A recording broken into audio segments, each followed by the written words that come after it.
on va attaquer la table ronde en fait, le dernier élément de la journée. Et du coup, on va accueillir, donc là c'est vraiment des e-commerçants. Donc là on va accueillir Grégory, Sylvain et Thomas. Donc c'est la première fois dans toute l'histoire des FOB Day que nous accueillons des commerçants. Et quels e-commerçants! Nous avons vraiment des top commerçants qui ont accepté de parler avec nous, prestataires, agences. Donc ça va être, je pense, très intéressant. Et merci beaucoup à tous ceux qui sont restés jusqu'à maintenant et qui ne sont pas encore endormis. Alors je vais reprendre mes petites notes. Bon, ça va être un petit peu plus intime cette dernière conférence, mais les meilleurs sont là. Les autres, c'était pas très sympa, ils sont partis. Alors, cette conférence, on a la chance d'avoir 3 e-commerçants, et pas des moindres, comme tu l'as dit Jean-François, avec nous, puisqu'on a, donc, je vous laisserai vous présenter après, Sylvain de Cadeau Maestro, Thomas de Esprit Équitation et Greg de Okara. Donc là, au bas mot, vous avez, je sais pas, 30 ou 35 millions de CA par an sur l'estrade. Ça s'applaudit, non ? Allez, je vous laisse vous présenter en 2 petites minutes et puis après on démarre nos petits échanges. Allez, je commence. Déjà, merci pour cet événement. C'est mon premier et je trouve ça génial. Et je serai là au prochain. Yes. Je m'appelle Grégory Perrin. Je suis cofondateur et directeur marketing de Okara.com. C'est un pure player de la vente de bijoux et montres sur Internet. Pour aller vite et pas monopoliser le micro, on va faire 3 chiffres. On fait à peu près 20 millions d'euros, 600 000 visiteurs uniques par mois. Et on est un écrin de 35 000 références de montres et bijoux neufs. Moi, c'est Thomas de Esprit Équitation. Le site, il existe depuis 2008. J'ai commencé sur OS Commerce. Je suis passé sur PrestaShop en 2014. Je contribue beaucoup au projet. Je fais beaucoup de développement interne pour mon propre site, en fait. Moi, ce qui est le plus impressionnant, je pense que c'est les 4000 m² de stock. Ça prend de la place. Il y a du volume. Voilà. Merci, Thomas. Sylvain Bruyère, Cadeau Maestro. Alors moi, j'ai démarré en 2009. Je suis basculé PrestaShop, je pense, en 2010 avec Xavier d'Axome. Je ne sais pas s'il est par là encore. Ouais. Avec Xavier, voilà. Qui m'a emmené sur PrestaShop, je ne sais pas, c'était quoi, 1.2, c'était quoi. Voilà. Et puis on a suivi les différentes versions 1.5. Aujourd'hui, on est sur la 1.7. Voilà, j'ai 2 PrestaShop, un B2B, un B2C. En B2B, on fait de l'objet pub. Et en B2C, ça reste l'activité principale de Cadeau Maestro. C'est du cadeau personnalisé ou non personnalisé, même si on se développe de plus en plus sur le cadeau personnalisé, notamment pour la fête des pères qui est ce dimanche. N'oubliez pas, Cadeau Maestro, pour ce week-end, la livraison, c'est pas trop tard. Exactement. Alors pour cette table ronde, on s'est donné un challenge, c'était de vous amener en face de vous donc 3 top e-commerçants, et puis que ces top e-commerçants ils puissent vous dire un petit peu comment leur parler, ce qu'ils pensent de vous en tant qu'agence, comment vous vous comprenez, vous et eux. Et puis moi, je trouvais ce sujet assez sympa puisque j'ai moi-même été e-commerçant et je suis maintenant côté agence. Donc je me disais qu'il y avait un chouette sujet et qu'on allait pouvoir se dire plein de trucs. Alors en toute transparence, on s'est fait une petite répète il y a une petite semaine. Et en fait, c'était juste super fluide. Donc je pense qu'aujourd'hui, ça va continuer comme ça. Et le premier point qu'on s'est rendu compte, Sylvain, ne casse pas le matériel. On va partir avec la... Et le premier truc, c'est que on a 3 e-commerçants devant nous qui sont des top e-commerçants français et à quelques exceptions sur des programmes un peu spécifiques, vous bossez pas avec des agences. Mais qu'est-ce que c'est que cette histoire ? Alors, on bosse pas ou on bosse plus ou ça dépend. Mais alors ouais, effectivement, nous chez Cadeau Maestro aujourd'hui, effectivement, on n'a plus officiellement d'agence. On a 2 devs en interne qui font effectivement une partie importante du boulot. Ce qui n'empêche pas que... Ça, c'est pour le quotidien, en fait. C'est pour tous les projets. Parce qu'on a développé plein de petits modules internes de chez nous qu'on fait évoluer petit à petit dans les choses intéressantes qu'on a pu mettre en œuvre. Il y a par exemple un module de tri produits dans nos catégories où on trouvait que PrestaShop était un peu figé dans les catégories. On n'était pas d'accord avec le tri alphabétique, etc. Et ce qu'on a mis en place, c'est un tri qui vient interroger l'API Google Analytics. On demande à Analytics quel est le produit le plus... En fait, on a fait un petit peu ce que font les sites d'automation, quoi. En demandant à l'API Analytics quel est le produit qui a déclenché le plus de clics, quel est le produit qui a déclenché le plus de chiffre d'affaires. On récupère cette donnée pour retrier tous les jours l'ensemble du catalogue et l'ensemble de toutes les catégories par rapport à ces données, où on mélange un petit peu d'aléatoire également, mais aussi un peu de nouveauté. On met aussi un petit peu des produits qu'on met en homepage, bref. Voilà l'idée de ce module. Et donc, c'est des modules qu'on fait développer, qu'on intègre chez nous parce qu'on considère qu'ils ont une valeur importante pour notre métier, qu'on ne veut pas forcément faire développer par un tiers, et donc qu'on doit maintenir. Par contre, demain, quand on a un gros projet, là aujourd'hui par exemple, on doit partir en Allemagne, on cherche forcément quelqu'un pour nous accompagner, ou demain on veut effectivement faire une grosse montée de version, on sait qu'on n'y arrivera pas tout seul, et c'est dans ces cadres-là qu'on va aller chercher l'agence en fait. Voilà. Alors pour moi, c'est un peu la même chose. On fait du développement interne, c'est moi qui m'en occupe. Je suis en PrestaShop 1.6 et je pense que si une agence ouvrait mon dossier override, elle partirait en courant de toute manière. Donc, c'est pas trop un souci. Pareil, on fait des développements en interne, etc. Et c'est pareil, moi, sur une migration, je serais prêt à faire appel à une agence. J'ai d'autres projets à côté, des petits sites qui sont eux, en 1.7. Là, je peux faire appel à une agence. Mais c'est vrai que les gros sites, c'est difficile de pouvoir intégrer une agence dedans. Voilà.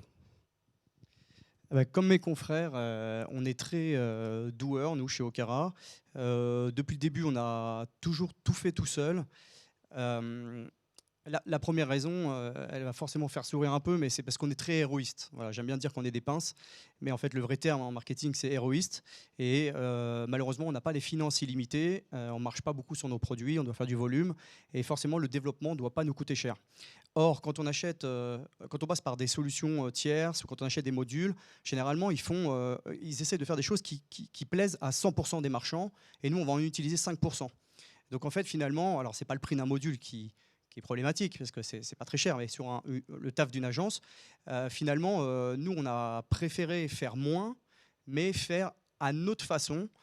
Déjà, pour pas avoir des fonctions superflues, 2, parce qu'on a une connaissance métier qui est incroyable, et puis 3 aussi, on en a parlé beaucoup ce matin, mais la sécurité, ça reste quand même un problème quand on achète des modules. Généralement, ils sont pas maintenus. Nous, on en a corrigé plein. Jérôme en a corrigé plein qui est avec moi aujourd'hui. On remonte souvent aux agences, voilà, vos modules ils marchent pas, il y a quelques fonctions qui marchent pas. 10 ans après, c'est pas corrigé. Donc nous, on a une espèce de, allez, je vais utiliser les mots parce que j'aime bien tirer à balles réelles, mais rupture de confiance avec les modules qui sont mis en ligne, tout simplement parce qu'on a eu trop de déboires à les utiliser. Et maintenant, on préfère perdre du temps et à les faire nous-mêmes. Donc c'est sûr, ça demande des sacrifices, parce qu'il y a plein de fonctions qu'on n'a pas. Et aujourd'hui, on a un beau site, mais avec plein de lacunes. Et parce que voilà, la roadmap, elle est assez énorme, et qu'on n'a que 2 développeurs, ce qui est déjà pas mal pour nous. Mais on préfère être patient et mettre en ligne petit à petit, et finalement se passer des fonctions dont on n'a pas besoin et qui ne pourraient nous servir à rien. On va revenir un petit peu après sur les modules, puis on parlera d'hébergement aussi, si nos hébergeurs sont encore là. Alors moi, il y a un truc que j'ai noté quand on a préparé. Vous m'avez dit, les agences, il y a un problème d'éloignement métier. Oui, alors je reprends du coup. En fait, avec chaque agence, on est obligé de repartir de zéro, entre guillemets. Sauf si, bien sûr, comme toi, avec Axome, tu l'as depuis le début et donc il connaît tes problématiques depuis le début. Nous, c'est pas le cas. On a commencé tout seul. Et à chaque fois qu'on a essayé de passer par une agence, en fait, finalement, on perd énormément de temps à réexpliquer ce qu'on fait, pourquoi on le fait, comment on l'a fait, nos contraintes purement métier qu'on nous impose, nos volontés en tant qu'entreprise. On a nos propres besoins. Et en fait, ce temps de discussion, d'abord par le sales, puis après par le chef de projet, puis enfin par le développeur, ça fait déjà 10 jours hommes. 10 jours hommes, ça coûte un bras. Finalement, c'est plus rapide de gagner sur ce temps et de faire nous-mêmes les choses. Voilà, c'est un peu... alors bien sûr, c'est brutal quand je le dis comme ça, tout est à modérer, mais c'est plutôt notre état d'esprit, finalement, de faire comme ça. T'as rien à dire? Non, les agences, ouais, nous on est toujours allé chercher la compétence chez les agences, parce qu'une chose est évidente, nous on n'arrivera pas à avoir la compétence. C'est-à-dire la compétence aussi large qu'à une agence. Et c'est ça, je pense, que les agences doivent nous vendre. Je sais le faire parce que je l'ai fait avec quelqu'un d'autre, parce que je l'ai fait 200 fois, parce que j'ai installé 200 fois ce module, parce que j'ai installé cette feature 50 fois avec 50 e-commerçants, et je vais t'apporter pas seulement la technique, mais également éviter les embûches, éviter les conneries, etc. Voilà. Nous, ce qu'après, mais c'est pas forcément vrai avec les agences web, plus qu'avec tous les prestataires web. Ce que j'attends et qui manque, je trouve, cruellement, c'est d'arrêter un peu les newsletters commerciales et de faire beaucoup plus de newsletters de fond. Parce que c'est incroyable, tous les ans, on se chope 3-4 nouveaux trucs auxquels nous, e-commerçants, on a l'impression de passer à travers complet. Oui, on parlait de DSP2, on parlait de RGPD, on parlait de cookies. Et on se rend compte encore aujourd'hui, GA4, on se rend compte encore aujourd'hui que finalement, les gens en parlent, mais les gens passent beaucoup à travers, en fait. Où les gens vous donnent l'impression de savoir. Nous, e-commerçants, peut-être qu'on vous donne l'impression de comprendre, on fait oui, mais alors, on n'y comprend vraiment rien. La vérité, c'est encore ça, quoi. Vous voyez, GA4, nous, on y est passé il y a un mois de ça. J'étais persuadé, bêtement, qu'on allait récupérer l'historique. Alors, je poussais, ouais, c'est bon, on a le temps. Et puis le jour, mais il est où mon historique? Et ouais, bah non, je l'ai pas. Ouais, donc si on, en tant qu'agence, on doit entendre un message, vous attendez des experts qui vous apportent de la valeur, de l'information de manière proactive et qui ne sont pas là que pour pousser de la newsletter commerciale ou de la vente. Ouais, d'ailleurs, on a tendance, alors moi personnellement, à aller plus vers des agences qui font beaucoup d'inbound plutôt que d'avoir mon LinkedIn qui pop toutes les 5 minutes avec un sales qui essaye de me vendre quelque chose. Voilà, je suis plus sensible à ce genre de communication. Il y a un autre point épineux que vous m'avez rapporté quand on a discuté. Alors, je crois que vous... Alors, j'ai pas les phrases exactes, mais en gros, bah, les agences, ils testent rien, quoi. Ouais, c'est vrai, ça. Ça, c'est peut-être moi. J'assume complètement. J'assume. Non, mais c'est vrai, ça. Mais bon, c'est vrai. Je pense pour tous les e-commerçants que j'ai autour de moi. Et c'est, alors, peut-être que vous, agence, vous allez me dire, mais attends, c'est pas notre job. Et nous, e-commerçants, on dit, mais attends, gros, j'espère que ton truc il va marcher. Et donc, souvent, on se rend compte effectivement qu'on fait la phase de test. Alors, nous, on le vit un peu mal. On se dit, merde, mais ils sont passés complètement à travers du truc, quoi. Ça veut dire qu'en testant, je me rends compte qu'il y a un bug ici. En testant, je me rends compte qu'il y a une merde ici. Et j'ai l'impression de faire ce job-là. Et forcément, on se dit, j'ai dû louper un truc. Je vais louper un truc, c'est obligé. Et dans 6 mois, il y a un truc qui va popper, qui va sortir, qui aurait été zappé. Ils vont pas le prendre en compte. C'est ça, en fait, qu'on se dit. C'est ça ce qui se passe dans notre tête. Et on a vraiment l'impression, effectivement, que souvent les choses sont livrées et pas assez testées. Ouais, c'est vrai. On a également une centaine de milliers de clients et des clients qui sont totalement différents. Et il y a des choses improbables, si vous saviez ce que font les clients. Il faut vraiment tout tester dans tous les sens parce que des fois, on dit mais comment il est arrivé là, comment c'est possible, pourquoi il n'a pas vu le bouton. Il faut vraiment tout tester sur toutes les plateformes, sur tous les mobiles, tout ça. Et c'est vrai que des fois, quand on achète un module, on voit que ça n'a pas été du tout testé correctement. Les modules aussi, oui. Allez, avant de passer sur les modules, bon, on a quand même bien compris ce que vous attendiez d'une agence. Peut-être si vous aviez un dernier conseil à nous donner, à nous, les agences, pour qu'on ne se prenne pas une porte chez vous. Ouais, moi, mais je l'ai déjà dit il y a 2 minutes. Là où je suis sensible, c'est quand on m'apporte de la valeur. Bon, j'ai été un peu dur en début et Sylvain a fait le good cop. Mais c'est vrai que moi, je suis sensible à, voilà, à quelqu'un qui m'apprend quelque chose. Bien sûr, on ne sait pas tout. D'ailleurs, on se remarque bien qu'on ne sait pas grand-chose. Mais quand c'est trop agressif commercialement, et il y en a parmi vous, je les connais. T'as des noms là? T'as des noms ou... Non, je peux pas, on ne sait jamais. Il pourrait m'employer un jour, on ne sait pas. Non, c'est un vrai frein en fait d'être sollicité, sursollicité. Et en fait, alors peut-être que je suis un extraterrestre, mais moi ce que j'aime bien, c'est voir des agences qui publient des contenus qui sont intéressants et je me dis il y a vraiment de la valeur. Enfin, je dis contenu ou qui organisent des barbecues. Ça, il y a plusieurs écoles. Je suis sensible aux deux. Mais voilà, quelque chose qui m'apporte quelque chose, qui me fait grandir, pas seulement. Tu connais des agences qui organisent des barbecues, toi? Il y en a. Ouais, moi, j'en connais qu'une. Je peux pas les citer. Moi, j'en connais qu'une. Donc, il faut citer toutes les agences, c'est chiant. Mais voilà, je suis sensible à quelqu'un qui m'apprend quelque chose et pas qui est là juste pour mon portefeuille. Moi, ce que je pourrais ajouter, c'est que j'aimerais qu'elle apprenne mon site avant, qu'elle étudie mon site avant de me faire une proposition. Parce qu'ils arrivent, ils n'ont même pas regardé mon site, ils ne savent même pas ce que c'est. Du coup, je ne réponds pas, je ne regarde même pas. Alors que s'il y avait une approche plus personnalisée avant une approche commerciale, ça serait peut-être intéressant. C'est vrai, effectivement. Après, ça vient du métier des agences, mais effectivement, on est un peu les rois, parce que je me mets aussi de votre côté et j'essaie de me dire merde, mais ils attendent tout, on n'a pas le temps de tout faire, on n'a pas le temps. Enfin, moi j'ai aussi une boîte de logistique pour les e-commerçants. Je me rends compte aussi que on n'a pas le temps de s'occuper cas par cas de chaque e-commerçant indépendamment et qu'on aimerait se plonger dans leur quotidien. C'est pas un manque de volonté. C'est souvent juste un manque de temps parce qu'on n'arrive pas à prendre les ressources qu'il faut pour ça. Mais c'est pertinent, je pense, d'aller chercher les ressources et d'être proactif. Et la vérité, c'est qu'une agence proactive, elle va vendre hyper bien. Moi, il y a une agence qui vient et qui me dit putain Sylvain, même si je bosse pas avec elle, hein, alors pas un truc charté, vous savez comme les mails qu'on reçoit où ils nous font un espèce de montage avec notre logo, le mec qui est en train de boire un café avec le logo en arrière-plan, ou je sais que c'est son outil automatique qui l'a monté en 2 secondes et il marque Send by my iPhone. J'ai bien joué gros. Non, un vrai proactif où on vient aller chercher quelque part quelque chose. Il y a un mec qui a une idée comme ça, qui est sorti un week-end de sa tête en faisant les boutiques, il dit tiens ça peut être cool pour lui. Est-ce que tu y as pensé juste à SMS de temps en temps? Et ça, c'est ça aussi, quelque part, qu'on attend. Et ça, c'est pour moi de la relation de confiance. Ces gens-là, avec lesquels on va travailler des années. Parce qu'on sait qu'ils seront toujours là, ils vont penser à nous et vice-versa. On va construire ensemble. Quoi. Allez, on enchaîne sur la deuxième partie, les achats de modules. Là, vous avez été bien rude pendant notre préparation. Et alors moi, j'ai noté le premier truc qui vous fait tous les trois tomber de votre chaise. C'est la première question qui vous demande quand vous avez un bug sur un module, c'est de filer un compte admin et un compte FTP. Ouais, Et ça, c'est des messages automatiques qu'on les achète sur add-on et c'est vraiment insupportable. Et je pense que les gens font ça pour garder leur petit badge de réponse rapide. Et en fait, ils regardent le problème que le lendemain. Ils ne s'en occupent pas. Voilà, le premier message, il est automatique.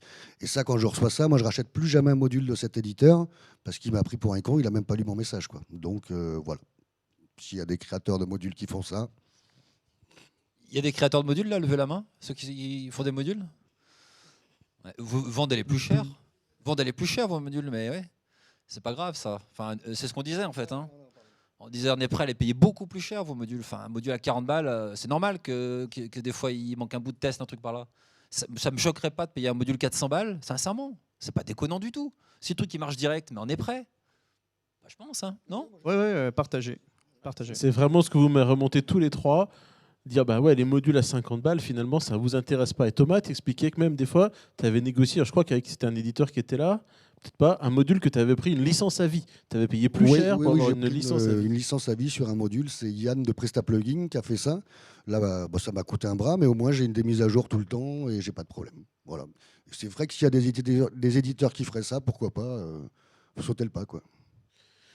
Et donc sinon, tous les trois, je crois que vous m'avez tous dit, de toute façon, quand on achète un module, ben, on le prend, on le casse, on prend des bouts de code et on le refait pour nous, quoi. Ouais, alors ça c'est un petit peu une marque de fabrique. Comme je disais tout à l'heure, en tant qu'e-commerçant, on ne connaît pas tout. Ce qu'on connaît, c'est nos contraintes à nous en termes de business. Et ça nous arrive, alors pas tout le temps, mais ça nous arrive de payer, télécharger un module pour regarder quelle est la mécanique un peu derrière, comment ça a été construit. Et puis de le refaire, mais juste avec les fonctions finalement dont on a besoin et en vérifiant que voilà, on puisse le maintenir, le comprendre et le maîtriser à 100%. Donc c'est une utilisation. Finalement, vous gagnez quand même de l'argent parce que vous avez vendu un module. C'est vrai que pour la satisfaction derrière, nous, on le refait à notre sauce. Voilà, c'est un peu l'utilisation qu'on en a. On est très, encore une fois, je le répète, nous, on est peut-être un peu particulier parce qu'on est vraiment très doueur là-dessus, mais on s'enlève plein d'épines du pied, finalement, sur la sécurité, aussi sur les fonctions qui servent à rien et qui peuvent surcharger à droite à gauche, que ça soit long à afficher, etc.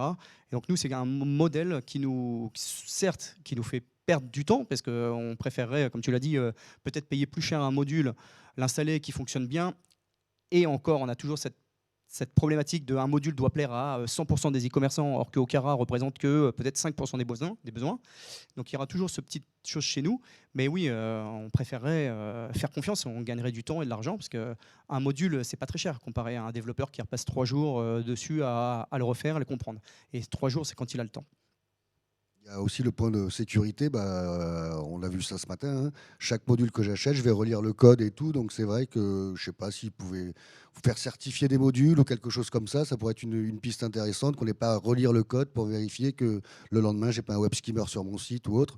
Et ça, c'est pareil, ça me prend un temps fou. Et voilà, c'est peut-être une idée. Tu relis le code des modules? Ah, je relis le code de tous les modules. Ah oui, tout le temps. Ah oui.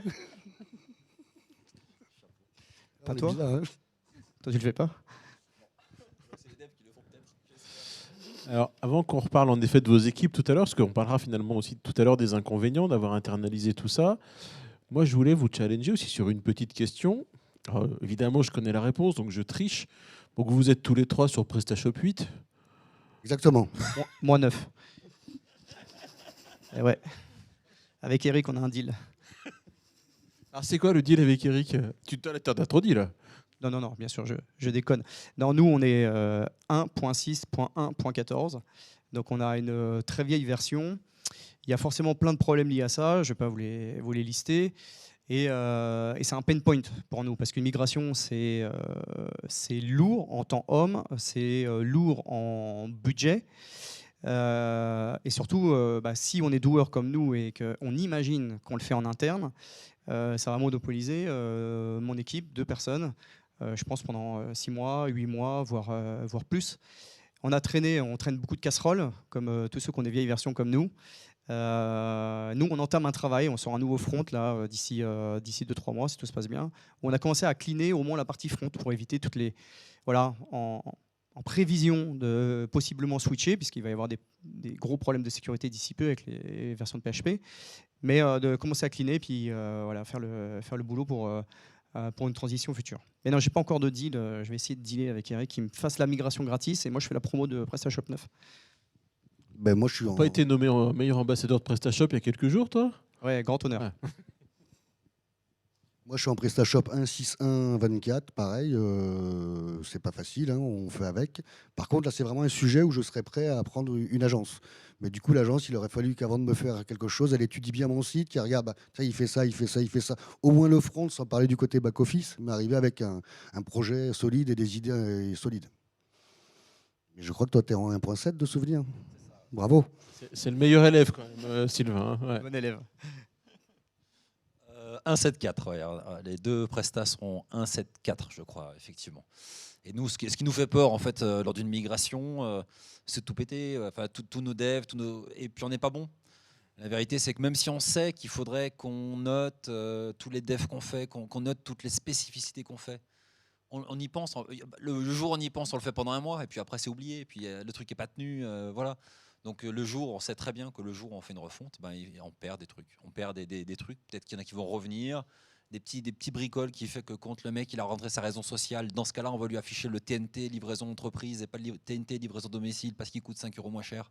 Bon, je le sais parce que je suis e-commerçant, mais voilà. Enfin, c'est plein de petits devs qu'on a dû rajouter pour ramener un petit peu à notre métier, qu'on sait qu'on va perdre. Donc c'est pour ça qu'on y va toujours un petit peu en arrière. Et souvent, on attend d'être malheureusement au bord du mur pour sauter. On attend qu'il y ait un truc qui commence à trembler un peu, qu'il y ait un module qui soit plus compatible, etc. avant de basculer. Ouais. Mais effectivement, on rigole jamais quand on le fait. Ouais. Donc ça, c'est un petit message pour la team PrestaShop. Hein, on en a parlé tout à l'heure. Les upgrades, il faut que ça soit plus simple. On ne parle pas qu'aux agences, on parle aussi à vous. La vérité, c'est nous, je pense. Enfin, c'est à nous de nous remettre en cause. Là, vraiment, c'est parce qu'on bricole le truc et qu'après... on le regrette, quoi. Moi, je préfère qu'il y ait un coupable, personnellement. Mais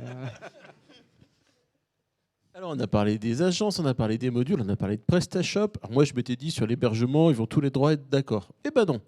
Alors déjà, malgré tout dit, vous aviez tous les trois le même besoin d'un hébergement costaud, parce que déjà, vous avez du Elasticsearch. oui. Oui.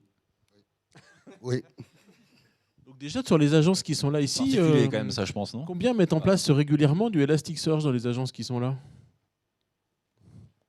Ok, 410 secondes. Je sais pas qui c'est.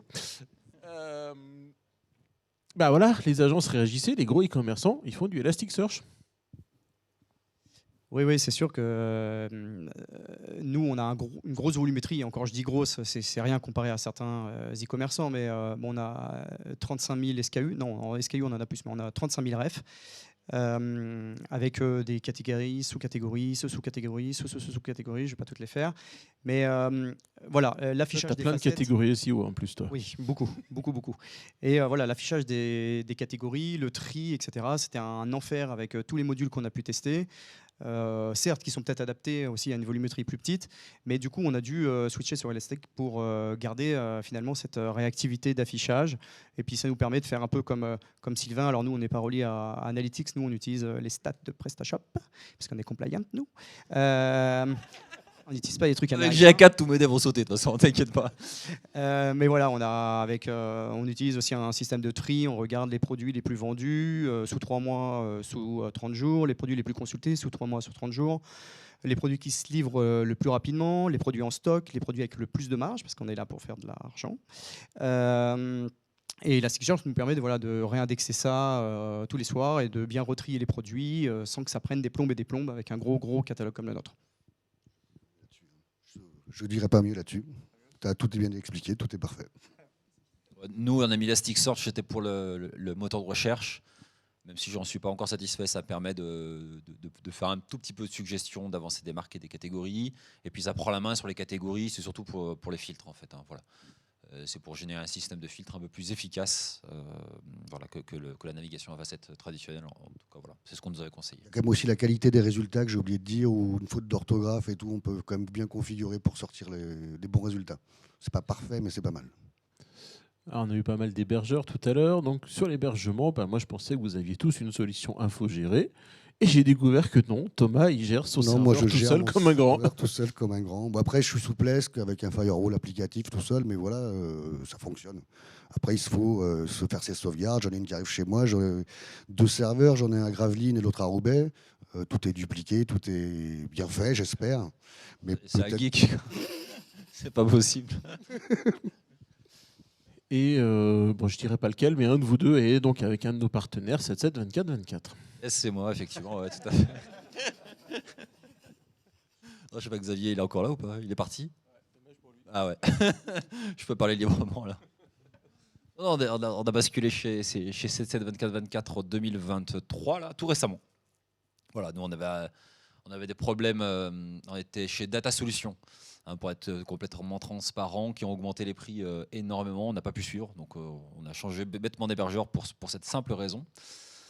Mais très bien, super bien passé, ils ont pu écouter et voir la spécificité. On a une vieille version de PrestaShop, en faisant la migration, on s'est rendu compte qu'il y avait tel ou tel service de PHP qui était installé, qu'on a dû réinstaller pour que tout fonctionne. Et puis ça roulait. Donc ce qu'on a pris en gros, nous on a 2 serveurs frontaux à load balancer et un serveur de base de données, si je dis pas de conneries. Voilà. Et toi,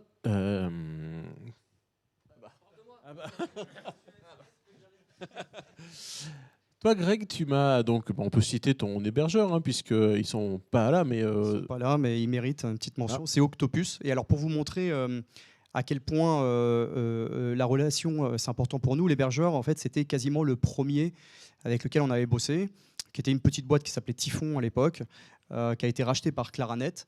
Et on s'est séparé de Claranet il y a 2 ans, je crois, maintenant pour Octopus. Et en fait, sur une simple phrase, sur une visio où ils nous ont dit vous faites 20 millions, vous payez pas assez cher. Voilà, c'est comme ça qu'on peut perdre un client. Notez-le. Ça, c'est très vexant pour nous, e-commerçants, d'entendre ça. Ça veut dire que finalement, c'est notre chiffre d'affaires qui compte plus que ce qu'on attend ou que la qualité de service. Donc voilà, ça a été la première rupture avec Claranet. Et puis bon, ils nous ont vendu des trucs hyper chers. On s'est rendu compte après que ça valait pas le coup. Et donc on a changé. On est chez Octopus. Alors le nombre de serveurs, j'en sais pas. Il y en a 4 au minimum. Et dans la discussion, donc je me rappelle bien, c'est toi aussi encore, Greg, tu m'as dit que toi, tu adorais en fait depuis le départ bosser avec des freelances, et notamment sur la sécurité. Tu nous as parlé de Julien Gadano, que Patrick et moi et quelques-uns d'entre vous on connaît très bien, et tu nous as dit, moi, j'ai fait appel à un petit freelance pour auditer mon site. Alors ça aussi, c'est une façon de penser que j'hérite peut-être des expériences passées en e-commerce. C'est que moi, je préfère être un gros client ou un client moyen chez un petit prestataire qui est un tout petit client chez une grosse agence. Voilà, c'est ma façon de voir les choses. Je préfère compter pour la personne. Je préfère avoir un lien de confiance. Et alors, certes, on fait beaucoup de choses en interne. Il y a des choses qu'on ne fait pas. Notamment tout ce qui est Google Ads, on ne le fait pas, et c'est le même prestataire depuis 13 ans. L'hébergeur, c'était le même, il n'aurait pas déconné, on aurait gardé le même hébergeur. Moi, je suis prêt à payer plus cher quand c'est justifié, quand le service est là, quand il y a de l'inflation, on doit tous manger. Par contre, voilà, il faut que ça reste. Faut pas, on n'a pas assez de sous pour pouvoir payer tous les trois, finalement, avec une agence, la fidélité ne paye pas. Ouais. C'est grave hein, comme phrase. Ouais. Là, c'est typiquement ce que je disais pour l'hébergeur. C'est-à-dire que là, il nous a vu, il nous a dit bon voilà, vous payez pas assez cher, on pourrait vous vendre ça. Est-ce qu'on en avait besoin? Probablement pas, mais ils ont essayé de faire le forcing. Ils nous ont vendu des trucs à 1500 balles par mois, alors qu'on pouvait avoir des trucs à 20 balles qui faisaient la même chose. Enfin, je caricature, mais c'est à peu près ça. Et en fait, oui, ce qui manquait ou ce qui manque parfois, c'est la notion de conseil. C'est un peu ce qu'on disait tout à l'heure. C'est finalement, on fait le tour sur le site, qu'est-ce qui manque? Bah tiens, tu pourrais faire ça, ça pourrait améliorer. Si tu veux, on le teste pour toi. On l'a mis en place sur des clients, ce que disait Sylvain très justement. Et je trouve que parfois, il y a une relation trop malsaine à l'argent, en fait. Dans le sens où on est vu comme un portefeuille ambulant. Voilà. Et pour beaucoup d'e-commerçants, c'est un problème. Et donc, je continue dans cette relation à l'argent. On a échangé aussi sur, sur vos équipes que vous créez en interne. Et on s'était posé la question, finalement, est-ce que ces équipes en interne, ça vous coûtait plus cher, moins cher qu'une agence? Et comment ça se gérait sur la durée? Donc, on en était revenu, et je ne sais pas si vous voulez nous représenter un petit peu vos équipes. Toi, donc, Greg, tu as 2 développeurs. Alors en visio, je pouvais critiquer, là je peux moins parce qu'il est là, donc c'est complexe pour moi. Donc nous on a Jérôme qui est juste là, qui nous suit depuis les débuts. Il était même là avant moi, ce qui est assez incroyable quand même, puisque c'est ma boîte. Mais effectivement, c'était le premier salarié d'Okara. Et on a Loïc qui l'accompagne aussi depuis 6 ans, je crois maintenant. Ça n'a pas que des avantages. Alors ça a beaucoup d'avantages, merci. Mais ça a aussi des inconvénients, notamment pour le recrutement. Le recrutement, c'est quelque chose de très, très compliqué. Et j'ai l'impression que c'est encore plus compliqué dans l'univers PrestaShop. On a l'impression d'avoir un espèce de gap entre des très débutants et des seniors qui pensent savoir et puis qui ne sont pas forcément toujours très au point. Et c'est vrai que c'est un pain point ça, pour nous, le recrutement. On a essayé de faire monter l'équipe en compétences avec une 3e personne, puis une 4e, et puis au final, c'est hyper complexe. Il y a un gap de gestion de projet, d'humain, à intégrer des nouveaux développeurs. Il faut les former à nos façons de faire. S'ils ne connaissent pas PrestaShop, bien sûr, il faut les former à PrestaShop. Et en fait, et c'est là où une agence arrive avec une force de frappe tout de suite, qui est prête à travailler immédiatement, alors que nous, en interne, on galère à former à nos process, etc. Donc nous, on a pris le parti depuis peu de rester à 2. Et puis les projets s'empilent, et puis on les traite par priorité. Ça a aussi un avantage, c'est qu'on fait que ce qui est urgent, finalement, ou ce qui rapporte du pognon, parce que vous avez compris, j'aime bien ça. On y reviendra à ça, parce que c'était intéressant. Tu fais que ce qui est urgent et ce qui est important. Tu ne surproduis pas, et en ça, on va y revenir. Toi, donc, dans ton équipe, c'est un peu plus, je crois que tu as 2 ou 3... Non, deux aussi, ouais. Le dev également. Alors la particularité, c'est qu'il faut les motiver, nos petits devs. Donc il faut leur trouver un petit truc sexy pour l'année. Donc chaque début d'année, on leur trouve un petit projet sexy. Alors je leur ai essayé de le retrouver, je fais un petit point avec eux. Et donc là par exemple 2023, j'aurais proposé 2 projets. C'était la livraison à date. Par exemple, le client choisit la date de livraison. Et derrière, ça veut dire calculer quel transporteur faut mettre en fonction des jours fériés, alsaciens ou pas alsaciens, etc. Il y en a un qui a pris ça, il était content. Et l'autre, il était content de prendre une refonte de notre guide d'achat où on s'est inspiré d'un site américain qui met un système de favoris, c'était assez sympa. Donc ils ont pris un peu leur projet et la difficulté qu'on va avoir avec des devs in-house, nous, c'est trouver des projets sexy, c'est pas ça en fait qui est compliqué. C'est derrière les challenger, les suivre. Donc pour les suivre et pour qu'ils se mettent au boulot en fait, parce que des fois ils partent dans un truc pendant 2-3 semaines, ils sont en train de me faire un MCD, un machin, un montre sur les feuilles. Wow, il faut aller plus vite, il faut aller droit au but gros. Enfin, ils partent dans tous les sens, donc on a du mal des fois à les recadrer. Je suis un ancien développeur, je dis pas le mal des développeurs, je l'ai été trop longtemps. Et donc c'est ça qu'on va avoir comme vraie difficulté nous, c'est qu'on ne sait pas forcément correctement à la fois on n'a pas les bons process, on n'a pas les bons outils, les foutre sur Git. Alors quand on a 2 développeurs, les foutre sur Git c'est compliqué, c'est sortir une machine à gaz énorme pour eux qui vont passer des heures et des heures à essayer d'apprendre le truc, à le découvrir chez nous.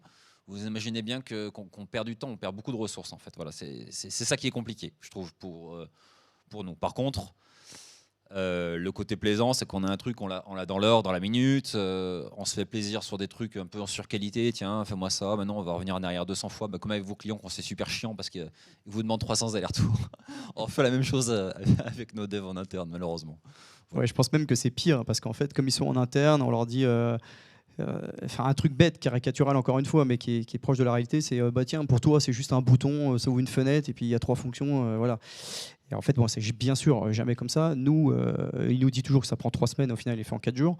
Mais je pense qu'on est encore plus chiant en internalisant qu'en externalisant, parce qu'en externalisant, encore une fois, il y a une notion de coût, donc on va essayer de bien penser pour éviter les allers-retours avec l'agence qui va nous refacturer du conseil, etc. Donc on va hyper bien cadrer, alors qu'en interne, et notamment chez Okara, on a une espèce de capacité à demander n'importe quoi, n'importe quand, pour demain. Et ça, on ne le ferait pas si on devait payer en externe. Thomas, c'est toi le dev chez toi? Ouais, chez moi, je fais tout seul, donc pour calculer le coût, c'est très très dur parce que je sais pas combien je me paye à l'heure. Et puis j'y passe Beaucoup. mes week-ends et mes nuits. Donc Beaucoup. j'y passe mes week-ends et mes nuits, mais c'est vrai que l'avantage, c'est vraiment la réactivité. Dès qu'on a besoin d'un truc, le lendemain, paf, c'est réglé, on peut le faire. On a pensé à un truc le soir, le lendemain, on dev le truc, on teste, ça fonctionne pas. Mais après, on fait beaucoup d'erreurs quand même et on fait beaucoup de retours en arrière. Ça, je suis tout à fait d'accord aussi. Ouais. C'est vrai que moi, je vais revenir à mon expérience quand j'étais e-commerçant, où je faisais tout comme toi. Bah, c'est vrai que, alors moi, mon associé à l'époque, c'était ma femme, et je me rappelle d'un vendredi, elle me dit, là, on a besoin de trésor, ça serait bien qu'on fasse une vente privée. Bah, le lundi, j'avais monté un site de vente privée dans le week-end, quoi. Donc voilà. C'est ça. Alors, le temps tourne. Il y a Eric notamment qui s'impatiente. Je pense qu'on a fait à peu près le tour de ce qu'on avait vu ensemble en préparation. Si vous avez peut-être un dernier mot à donner comme conseil, comme menace, je sais pas. Ben, moi, ce serait surtout de remercier tous les gens qui sont venus déjà, parce que c'est très sympa de pouvoir discuter avec vous. Et voilà. Merci à vous. Pour ma part, c'est merci à l'écosystème, parce que même si je suis souvent critique avec PrestaShop, il ne faut pas oublier que nous, ça ne nous coûte rien. C'est un soft qu'on utilise gratuitement. Et pour ça, on doit beaucoup à PrestaShop eux-mêmes. Et puis à finalement tout l'écosystème qui tourne autour de PrestaShop. Donc merci. Ouais, je complète effectivement pour dire la même chose. Grand merci à PrestaShop pour la qualité du travail année après année, aux équipes impliquées et puis à tous les contributeurs, hein, c'est-à-dire tous ceux qui font de ce beau projet open source un projet toujours viable aujourd'hui, quoi. Merci. Et on en profitera pour rappeler que Thomas est bien placé dans les top 5 des meilleurs contributeurs PrestaShop. Bravo. J'ai plus trop le temps maintenant, mais je veux m'y remettre pour avoir mon t-shirt de la 9 quand même, hein, parce que j'ai la 7, le 8. Je vais me remettre à contribuer bientôt. Merci à tous les trois. Et puis on va balancer la catchbox pour les questions. Bonjour. J'avais une question. Vous parliez du côté de l'avantage de faire du homemade sur la partie dev par rapport au coût, etc.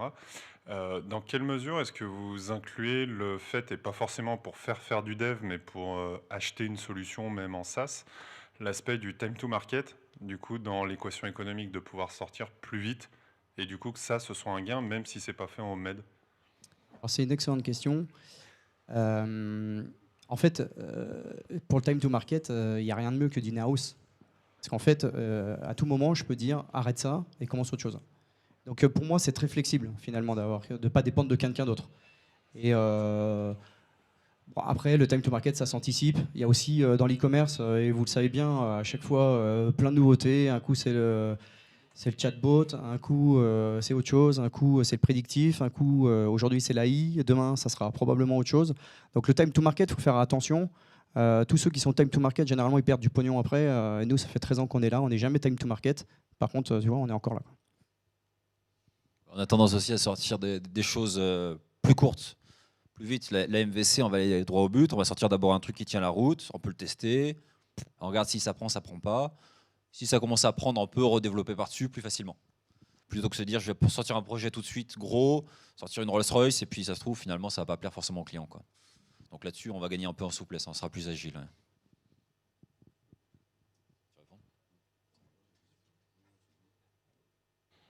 Ouais, c'est bon. J'ai entendu parler de Git. Comment est-ce que vous gérez du coup avec plusieurs développeurs vos versions et éventuellement vos montées de versions?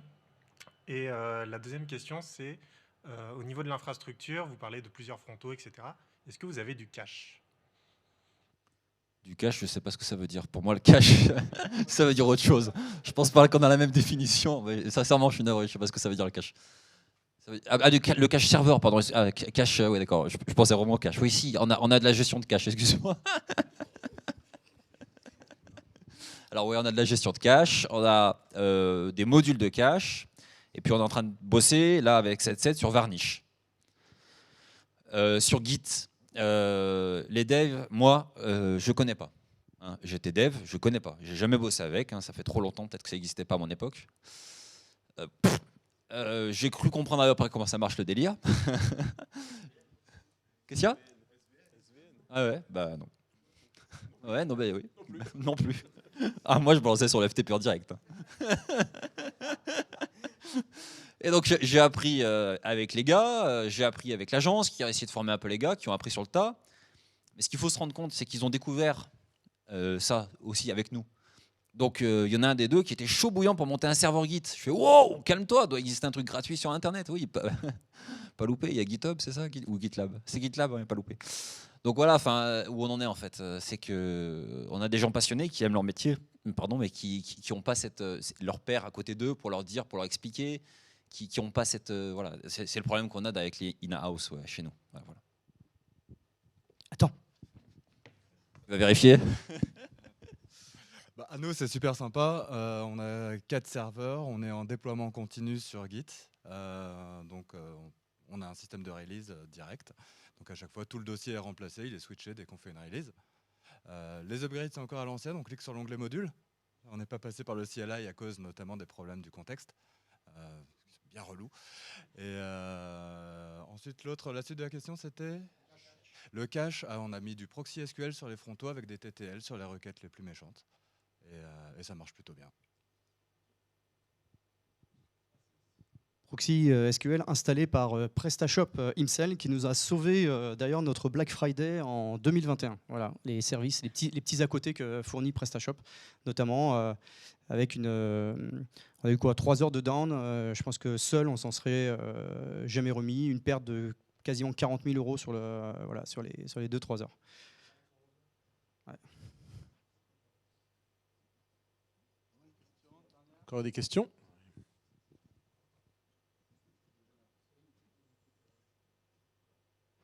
Allô, oui. Une petite question, parce que est-ce qu'il y a vraiment un problème de relation entre e-commerçant et agence, où par exemple le boulanger ne va pas sous-traiter la cuisson de son pain? C'est à ce point stratégique pour vous? Vous n'avez peut-être pas l'envie ni vraiment la gestion de risque pour sous-traiter quelque chose d'aussi stratégique à un tiers? Alors, moi, j'ai pas compris l'angle de ta question du coup. Oui, bah, moi, ce que je voulais savoir, c'est est-ce que de votre côté, il y a vraiment une volonté de sous-traiter ou de confier le développement d'un site web à ce point parce qu'il est stratégique pour vous en fait? Moi, je vais avoir un morceau de réponse. J'ai fait pas mal de modules. J'ai pas envie qu'une agence tombe sur mon dossier module, qui repique le module et qui se retrouve sur add-on. Voilà. Ça, il y a aussi, il n'y a pas photo. Voilà. Non, mais si, pourquoi il y a pas? Oui, non, mais avec d'autres clients, tout à fait, ou un concurrent, tu vois. Et puis, si tu retrouves ton bout de code chez un concurrent, tu le vois parce que tu as un nom de classe qui est spécifique, tu as les boules, quoi. Donc, non. Ouais, nous, on est peut-être un petit peu moins dur sur cette partie-là parce que je pense pas qu'on ait inventé l'informatique ni la vente de bijoux en ligne.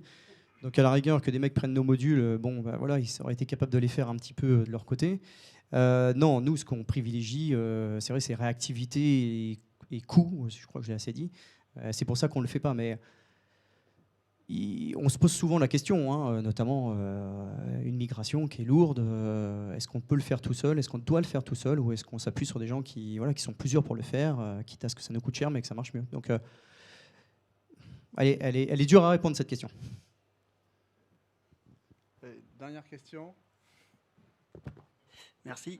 Je rebondis sur ce que vous disiez par rapport aux difficultés de recruter.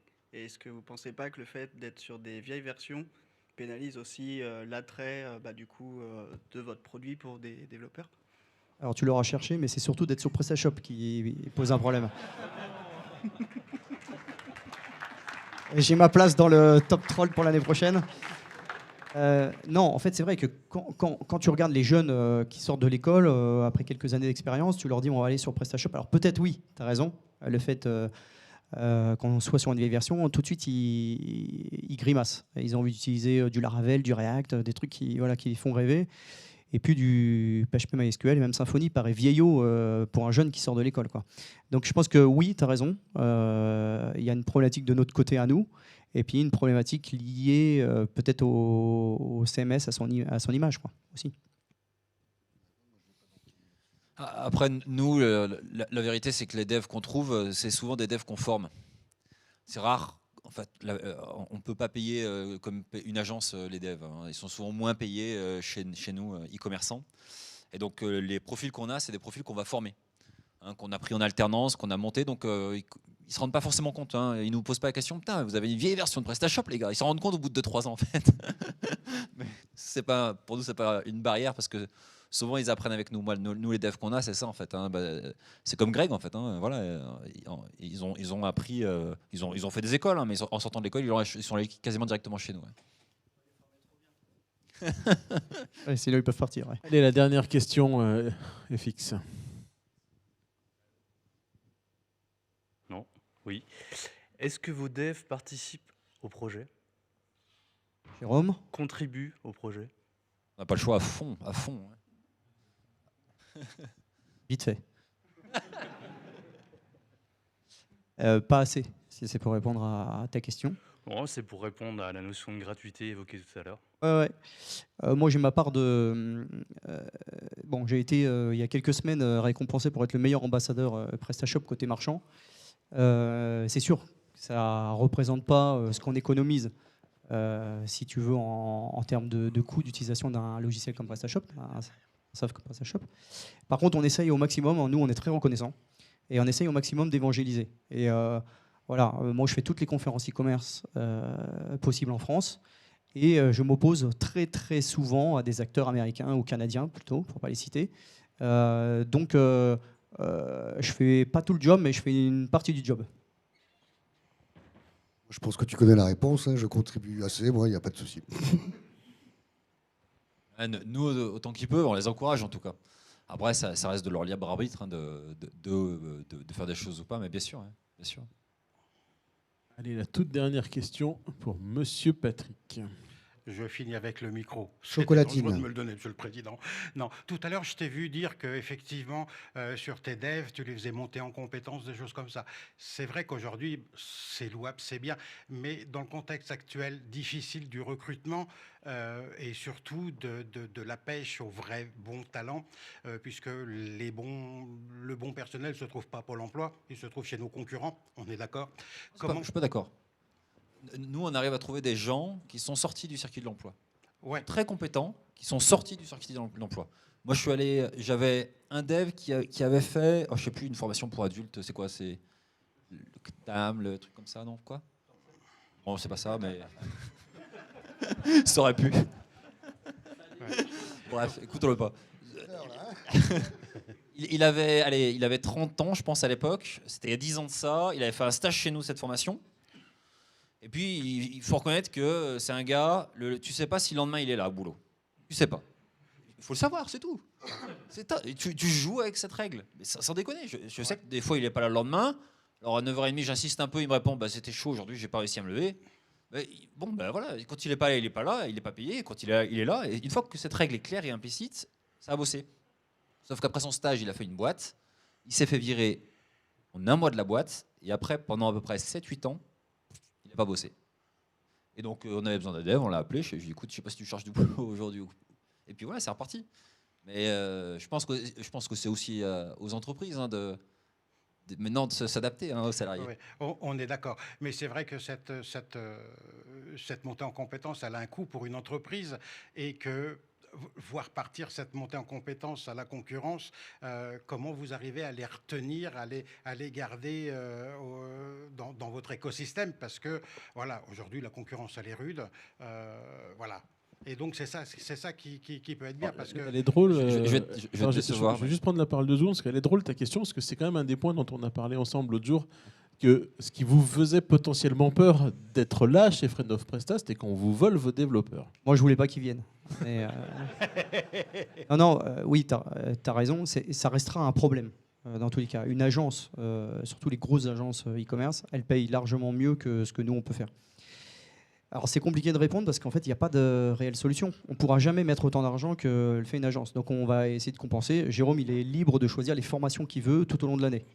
Tu vois, donc, il fait sa montée en compétences tout seul, mais il est motivé pour le faire. Ce qui n'est pas forcément le cas de son acolyte qui, lui, voilà, se suffit de son niveau. Et puis, on a des panières de fruits, tu vois, tous les mois. Ça, c'est cool. D'accord, ok, merci. Merci tous les trois, c'était vraiment plaisir de vous avoir avec vous.